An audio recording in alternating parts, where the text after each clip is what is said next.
នៅពីក្រោយវីដេអូរូបភាពសើចសប្បាយរបស់ខ្ញុំមួយថ្ងៃនេះបងប្អូនអើយការពិតខ្ញុំពិបាកចិត្តចឹងមកបីភ័យផងបារម្ភផងដេកលក់បក់មិនលះហើយបងប្អូនអើយខ្ញុំពិបាកចិត្តមែនទេនៅមួយថ្ងៃហ្នឹងប៉ុន្តែព្យាយាមធ្វើខ្លួនឯងឲ្យសប្បាយធ្វើខ្លួនឯងកុំឲ្យគិតច្រើនកុំឲ្យកូននឹងប្តីហ្នឹងភ័យបារម្ភពីយើង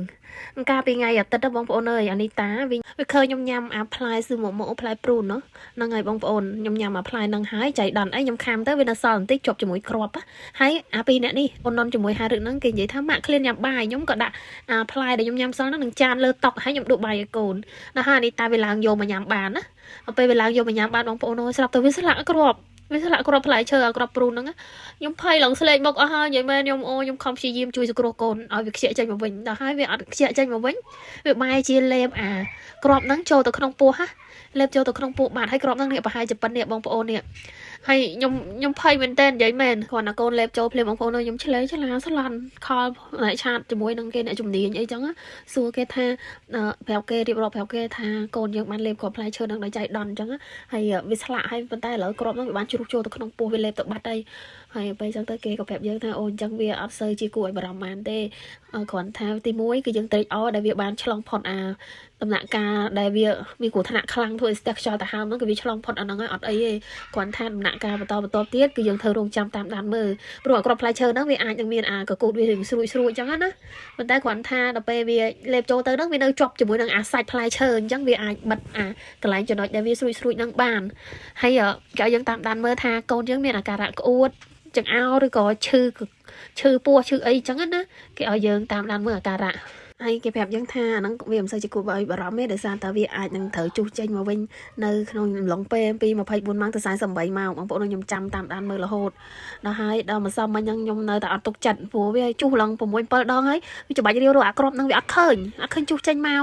ចឹងភ័យមែនតើបងប្អូនអើយហើយម្សិលមិញហ្នឹងនាំកូនទៅពេទ្យហ្នឹងចៃដន្យអីប៉ះចំពេទ្យគេអត់ធ្វើការហើយអញ្ចឹងក៏នាំមកវិញទាំងអស់ទៅម្ដងទាំង4ហ្នឹងឯងដល់ព្រឹកមិញនេះ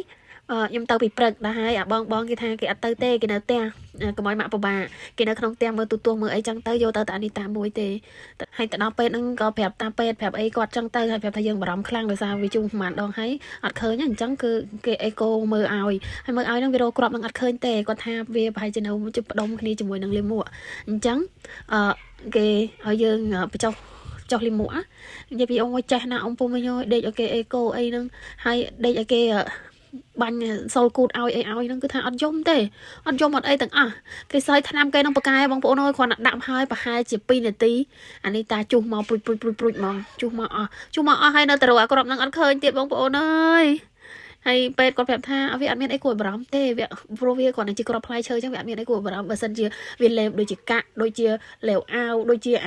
ស្អីថ្មពិលថ្មអីទូចហ្នឹងអាហ្នឹងបានគួរឲ្យបារម្ភខ្លាំងគាត់ថាអាហ្នឹងកុំឲ្យសើបារម្ភវាពេកអីធ្វើចិត្តឲ្យសុបាយទៅវាអត់មានបញ្ហាអីទេហើយបើសិនជាបានថ្ងៃទៀតនៅតែអត់ឃើញជុះចេញមកអីចឹងណាហើយយើងនៅតែបារម្ភអញ្ចឹងយើងអាចយកទៅអេកូម្ដងទៀតបានចាំគាត់មើលឲ្យម្ដងទៀតអត់អីទេហើយតាមដានមើលអាការៈកូនតែកូនយើងវាសុខភាពធម្មតាទេនៅលេងនៅអីធម្មតាញ៉ាំធម្មតាវាមានអីគួរបារម្ភទេតែគ្រាន់ថាម៉ែនឹងនិយាយពីថាអូយបារម្ភមហាសាលបារម្ភឲ្យម៉ែនេះ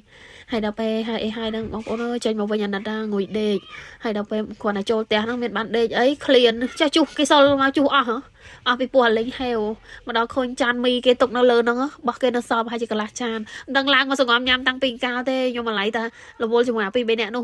ដល់ងាកមកគឺអានេះតាកំពុងឡើងកាយញ៉ាំបងហារឹកម្ចាស់គេឡៃចូលបន្ទប់ទឹកឡើងមកកាយញ៉ាំរបស់គេលើកអស់លេងហ្មងហេវពេកជុះអស់ទៅឃ្លាន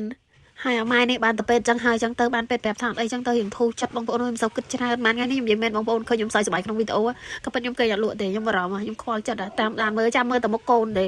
ខ្លាចតែកូនមានការៈមិនបងប្អូនធ្លាប់មានកូនបងប្អូនយល់អារម្មណ៍មួយហ្នឹងកូនកំពុងតែពេញស្រឡាញ់មកមានរឿងអីទៅអូខ្ញុំឈួតងាប់ហ្មងនិយាយមែន